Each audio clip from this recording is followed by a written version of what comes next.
Assalamualaikum warahmatullahi wabarakatuh. Perkenalkan, kami dari kelompok bisnis ekowisata. Saya Abidan Juan Fanani dengan NPM 220450100087. Saya Muhammad Dharma Samudra, Nusantara NPM 003. Saya Bagaskara Harilinawan NPM 84. Saya Miftahul Ulum NPM 0032. Saya Fajar Adinugroho NPM 0019. Saya Nafis Sabtaginta NPM 0017. Di sini kita sudah berada di mangrove Gunung Anyar, tepatnya di Jalan Gunung Anyar, Kota Surabaya, Jawa Timur. Untuk tiket masuknya di wisata mangrove ini Rp5.000 dan juga dikenakan biaya parkir sebesar Rp5.000 juga. Nah, di sini saya akan menjelaskan SWOT dari mangrove Gunung Anyar ini sendiri. Nah, destinasi mangrove Gunung Anyar ini adalah salah satu destinasi yang menawarkan keindahan serta beragam ekosistem yang kaya. Nah, terletak di pesisir, kawasan ini tak hanya menjadi tempat rekreasi. Kawasan ini itu menawarkan juga sebagai tempat edukasi. Nah, lalu lanjut kita untuk analisis SWOT. Nah, SWOT adalah alat yang digunakan untuk memahami kekuatan, kelemahan, peluang, dan ancaman suatu lokasi atau destinasi wisata.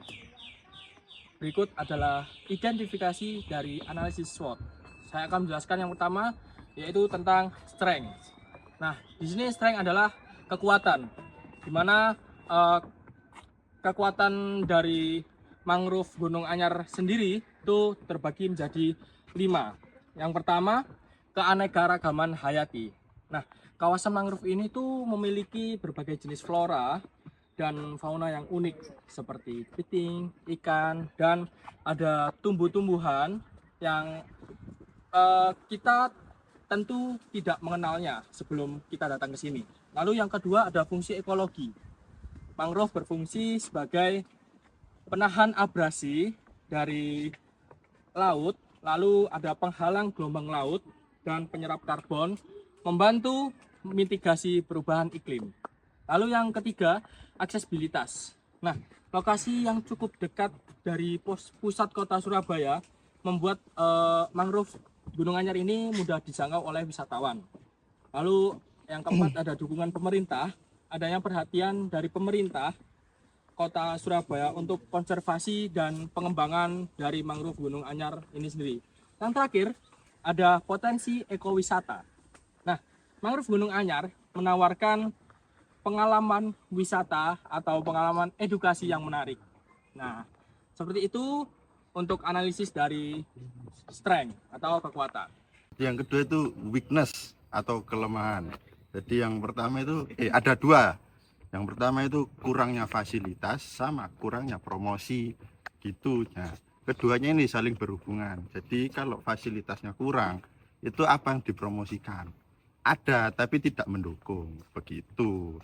Jadi ya sangat kami anjurkan untuk memperbaiki fasilitas dan promosi.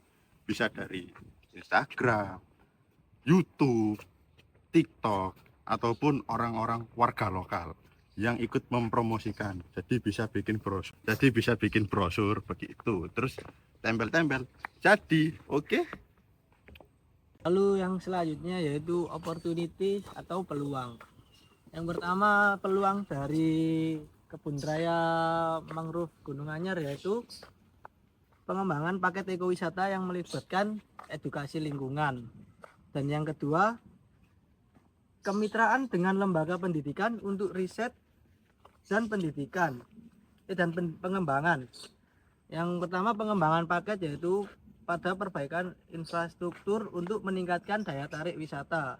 Dan yang kedua, peningkatan promosi melalui media sosial dan kemitraan dengan agen perjalanan.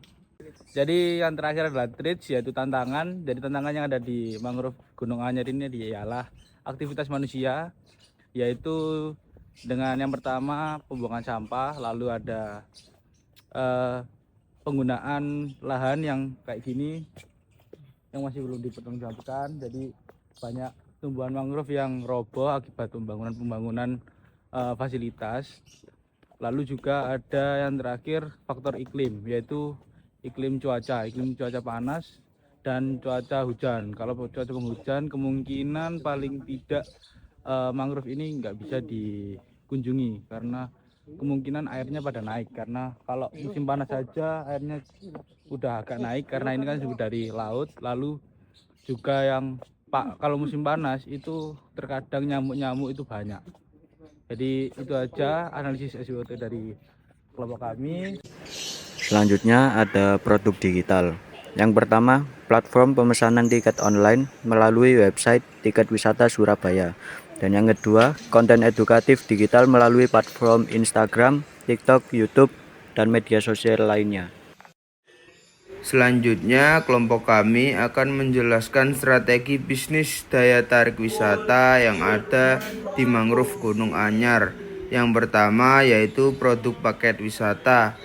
Isi dari produk paket wisata ini adalah aktivitas air berkeliling sungai sepanjang kebun mangrove menaiki perahu dan edukasi lingkungan seperti merasakan langsung menanam mangrove di area mangrove Gunung Anyar. Yang kedua yaitu produk jasa.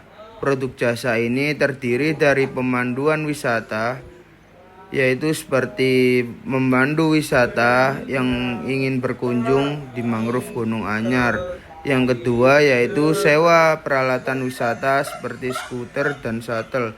Ini bertujuan agar wisatawan tidak lelah atau capek saat berkeliling di area mangrove Gunung Anyar. Mungkin sekian dulu penjelasan kita tentang SWOT yang ada di mangrove Gunung Anyar ini. Intinya, kebun raya mangrove Gunung Anyar ini memiliki potensi yang sangat besar. Jika dikelola dengan baik dan strategi yang tepat, kebun raya mangrove Gunung Anyar ini bisa menjadi potensi atau destinasi wisata yang berkelanjutan. Sekian dari kita, selamat siang kita ucapkan dari mangrove Gunung Anyar Surabaya. Sampai jumpa di video berikutnya.